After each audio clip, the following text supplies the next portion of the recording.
November 1982's G.I. Joe No. 5 boasts of blazing combat in New York's Central Park.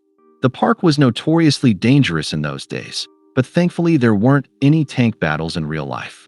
The issue sees Cobra attempting to hijack a G.I. Joe Mobat tank during an Armed Forces Day parade, triggering a chase sequence through the city streets that foreshadows some of the more outrageous material in the upcoming animated series.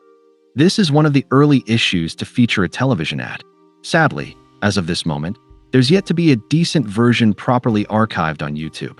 Very likely, a good chunk is missing. This installment also marks the first reference to Springfield, initially introduced as the hometown of the Cobra-affiliated Drum and Bugle Corps.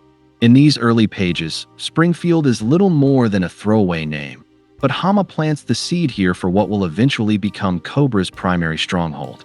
Beating the Simpsons by several years, there's a gag about how every state has at least one Springfield. Don Perlin steps in as fill-in artist for this issue.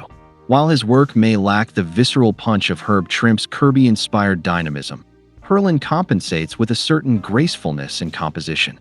His vehicles are rendered with notable care, a detail likely appreciated by Homer, who was famously exacting when it came to military hardware accuracy. Still, Perlin's attention to tanks clearly outweighs his interest in crowd scenes, which are notably sparse in some panels. A memorable scene involves a secret message being relayed through a chain of seemingly ordinary New Yorkers, a visual conceit that owes more than a little to Jim Steranko's brand of espionage theatrics.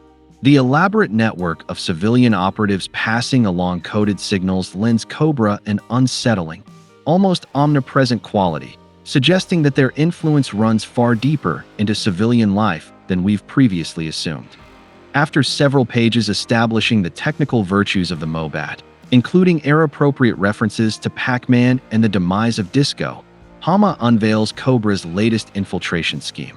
Disguised as a marching band, Cobra positions itself directly beneath General Flag's reviewing stand.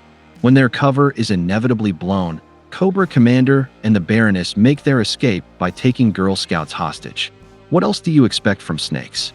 Part of G.I. Joe's early charm lies in its ability to bounce between credible military procedures and comic book absurdity. And even in this simple standalone issue, the seeds of bigger, weirder things are already being planted.